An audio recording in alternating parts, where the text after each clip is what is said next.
Breaking news చూస్తున్నాం. రేపటి నుంచి పార్లమెంటులో సమావేశాలైతే ప్రారంభం కానున్నాయి. ఇక జూలై 3 వరకు ఈ సమావేశాలైతే కొనసాగనున్నాయి.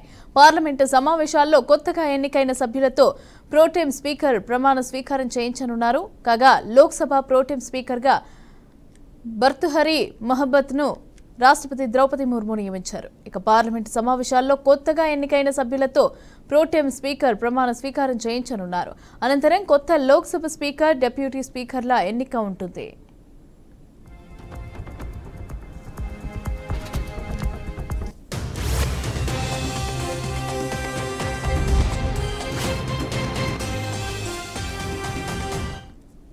రెడ్డిగా దీనికి సంబంధించి అయితే పూర్తి డీటెయిల్స్ మా ప్రతినిధి రాకేష్ అందిస్తారు. రాకేష్, చెప్పండి, రేపటి నుంచి అయితే లోక్సభ సమావేశాలు అయితే కొనసాగనున్నాయి. అయితే దీనికి సంబంధించి డీటెయిల్స్ ఏంటి? అలాగే డిప్యూటీ సీఎం అలాగే ప్రోటెం స్పీకర్ కూడా రేపైతే ప్రమాణాలు చేయించనున్నట్టుగా తెలుస్తోంది. అయితే స్పీకర్ల ఎన్నిక కూడా ఉండనున్నట్టుగా తెలుస్తోంది. డీటెయిల్స్ ఏంటి?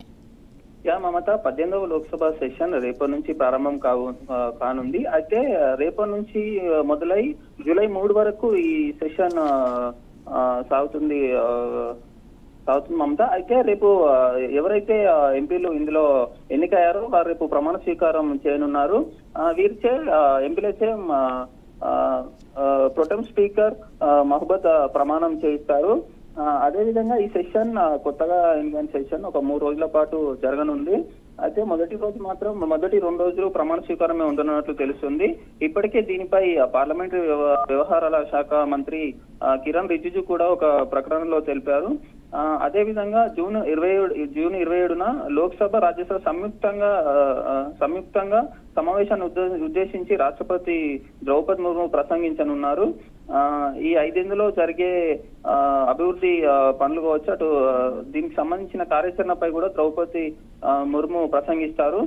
కొత్తగా ఎన్నికైన సభ్యులతో స్పీకర్ ఎన్నిక, అదేవిధంగా రాష్ట్రపతి ప్రసంగం, దీనిపై చర్చ 24 నుంచి 3వ తారీఖు, వచ్చే నెల 3వ తారీఖు వరకు ఈ సమావేశ సెషన్లు ఉంటాయి.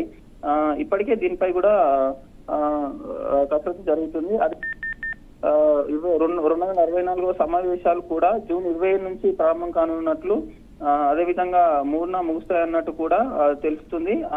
జూన్ 27వ తారీఖు రాష్ట్రపతి ప్రసంగంతో పాటు మోడీ తన పార్లమెంటరీ మండలిని కూడా పార్లమెంట్ కి పరిచయం చేస్తారు.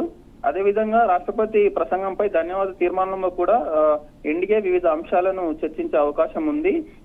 అదేవిధంగా ధన్యవాదం తెలిపే చర్చ కూడా అటు దీనిపై ఇటు ఎన్డీఏ కూటమి సమాధానం ఇవ్వనుంది.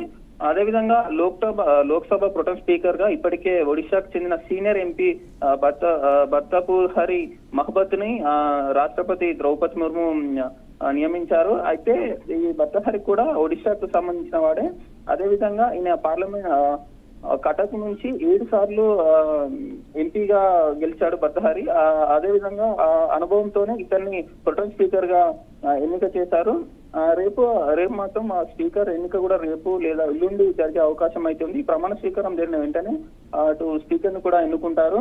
ఈ 18వ లోక్సభకు సంబంధించి సభ్యులతో ప్రొటెం స్పీకర్ ప్రమాణం చేయించున్నట్టు ఇప్పటికి కిరణ్ రిజిజు చెప్పినప్పటికీ ఇందులో భాగంగా ఇందులో సహాయ ప్యానెల్ చైర్పర్సన్ల సహాయ ప్యానెల్ ని కూడా నియమించారు. ఇందులో సురేష్, టిఆర్ బాలు పాటు రాధా సింగ్, అదేవిధంగా ఫగ్గన్ సింగ్ తో కలిపి సుదీప్ మాండోదియా చైర్పర్సన్ ప్యానెల్ సహాయ కమిటీని కూడా ఇప్పటికే 18వ లోక్సభకు సంబంధించి నియమించినట్లు తెలుస్తుంది మమత. రైట్. అలాగే స్పీకర్, డిప్యూటీ స్పీకర్ ని కూడా ఎన్నుకోనున్నట్టుగా తెలుస్తోంది కదా. అయితే ఎవరిని ఎన్నుకునే అవకాశం ఉందంటారు?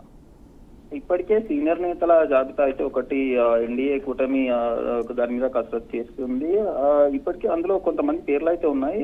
ముఖ్యం మనకి ఇప్పటి వరకు అయితే ఎవరిని కొంచెం గోప్యంగానే ఉంచుతున్నారు. ప్రత్యేకించి వీరిని ఎన్నుకున్నట్లయితే ఏం చెప్పలేదు. కాకపోతే ప్రొటెం స్పీకర్ గా మాత్రం ఈ భర్తృహరిని నియమించడానికి ఆయన అనుభవ కారణమని కూడా ఒకటి చెప్పుకోవచ్చు మమత. రైట్. Thank you Rakesh.